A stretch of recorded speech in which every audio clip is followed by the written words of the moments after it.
जम्मू कश्मीर को स्टेटहुड वापस दें भी, वो ओरिजिनल पोजीशन ओरिजिनल सूरत में ना दिया जाए, जिसके तहत कुछ वाइटल डिपार्टमेंट्स जो हैं, अब मैं उन डिपार्टमेंट्स का खुलासा नहीं करना चाहूँगा, लेकिन कुछ वाइटल डिपार्टमेंट्स हैं जो रीढ़ की हड्डी होते हैं किसी भी हुकूमत की, जो इख्तियारात का मंबा होती है, उन वाइटल डिपार्टमेंट्स को मरकज़ी सरकार सोच रही है, जैसा कि हमने सुना है कि वो अमेंडेड फॉर्म में, यानी वो वाले महकमे वो बराह रास्त अपने पास रखना चाहेंगे। तो हमारी यहाँ से हमने जो बात कही, हमें वैसा स्टेटहुड, कांग्रेस पार्टी को वैसा स्टेटहुड मंजूर नहीं है। सर, कांग्रेस पार्टी का डिसमल परफॉर्मेंस रहा असेंबली इलेक्शन में, जिसको लेकर आपने एक एक्सरसाइज भी शुरू की है कि कमियां कहां पे रही हैं। वो एक्सरसाइज कहां पहुंची और फिलहाल किन कमियों की तरफ जो है वो पता चला है कि जिसकी वजह से कांग्रेस पार्टी का परफॉर्मेंस, शायद मुझे वो डिसमल परफॉर्मेंस के ऊपर ज़्यादा नहीं बोलना पड़ेगा, क्योंकि आप लोगों को उसके बारे में ऑलरेडी पता चल ही गया होगा जब हमारे जो fact finding committee Ravinder Sharma ji की क़यादत में यहाँ आई थी। अलबत्ता जहाँ तक फैक्ट फाइंडिंग कमेटी का ताल्लुक़ है, उनका टाइम हो चुका है, 1 महीने का टाइम दिया था और वो जल्द अज जल्द अपनी रिपोर्ट पेश करेंगे, वो इस वक्त बना रहे हैं। लेकिन हम कहना चाहेंगे कि लोगों के जहनों में, लोगों के दिलों में भी अभी भी खदशात हैं कि आया कि ये इलेक्शन जो हुआ, जो पोलिंग हुई, जो वोटिंग हुई, क्या इसकी काउंटिंग जो हुई, क्या ये सही वोट्स की, उन्हीं वोट्स की हुई जो पोलिंग बूथ में डाले गए थे, या उसमें कोई हेरा फेरी हुई थी। ऐसी भी शिकायतें आ रही हैं। ऐसी शिकायतों का जहाँ तक हमारा ताल्लुक़, हम बराह रास्त उस पर कुछ नहीं कर सकते। अलबत्ता वो शिकायतें हम, अगर हमें उस चीज़ का यहाँ जो कॉन्स्टिट्यूशन डे है 26 नवंबर, वो यहाँ पे हम मनाने आए थे, बावजूद इसके कि हमें मुख्तलिफ़ अज़ला से हमें रिक्वेस्ट थी कि वहाँ पे मनाया जाए। हमारे लाल सिंह जी कहते थे कठुआ में मनाइए, हमारे बाकी साथी कहते थे सांबा में मनाइए, जम्मू के साथी कहते थे जम्मू में मनाइए। लेकिन हमने राजौरी ही क्यों चुना? क्योंकि इस राजौरी ने एक तो सूबा जम्मू में कांग्रेस का परचम जो है वो बुलंद रखा, और यहाँ हिंदू, मुस्लिम, सिख, ईसाई की जो सदियों से एक रिवायत चलती आ रही थी पूरे हिंदुस्तान में, गंगा जमुना तहरीक के तहत, उसकी बेहतरीन मिसाल जम्मू कश्मीर में अगर कोई है तो वो आज राजौरी है। उसका सबूत राजौरी ने दिया। उसकी खातिर मैं यहाँ के लोगों को सलाम करने आया, मैं यहाँ के लोगों का शुक्रिया अदा करने आया, और मैं यहाँ के लोगों को मुबारकबाद भी देने आया कि जो हिंदू, मुस्लिम, सिख, ईसाई का इत्तेहाद इलेक्शन में उन्होंने उसका जो मुजाहरा किया। यहाँ हमारे अलायंस पार्टनर का भी मैं शुक्रिया अदा करना चाहूँगा कि उन्होंने भी दिल खोल के हमारे कैंडिडेट की मदद की। यहाँ मैं बिलखुसूस हिंदू बरादरी का शुक्रिया अदा करना चाहूँगा कि बावजूद इसके कि बीजेपी ने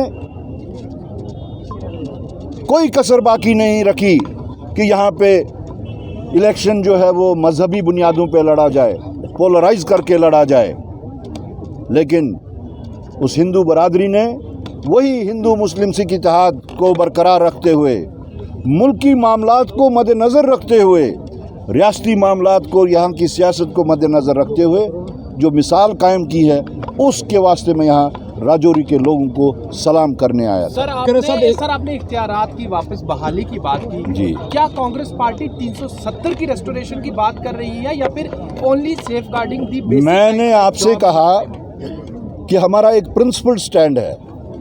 जब 5 अगस्त 2019 को यूनिलैटरल अनडेमोक्रेटिक तरीके से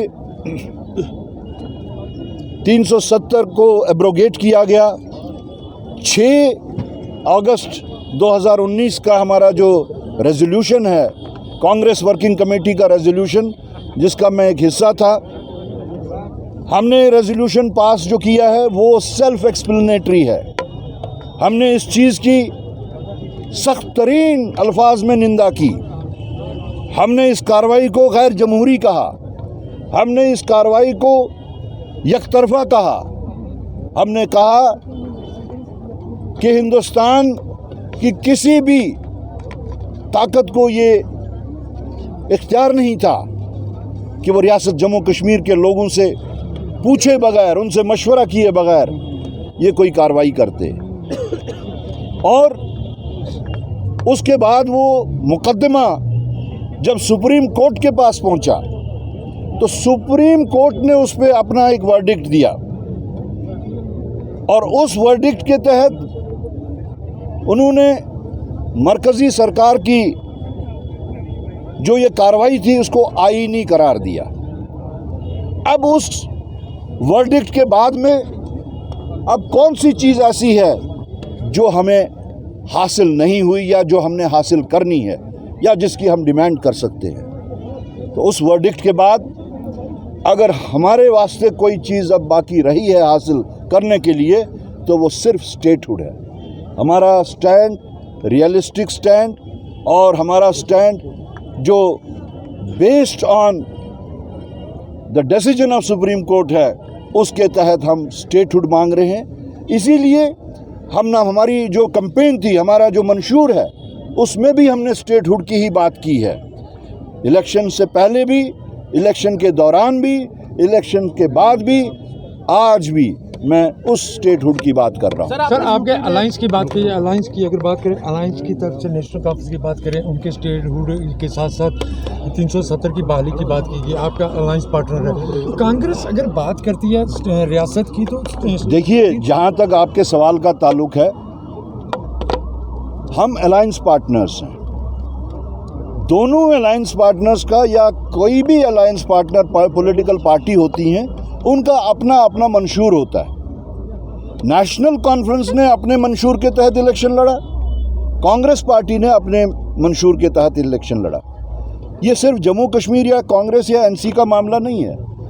इवन हिंदुस्तान के किसी भी रियासत में जहाँ पे एनडीए भी अलायंस में होती है, वहाँ पे भी वो अपने अपने मंशूर के तहत, अपने अपने मैनिफेस्टो के तहत इलेक्शन लड़ती है। तो ना हमने उनके मंशूर के तहत लड़ा, ना उन्होंने हमारे मंशूर के तहत लड़ा।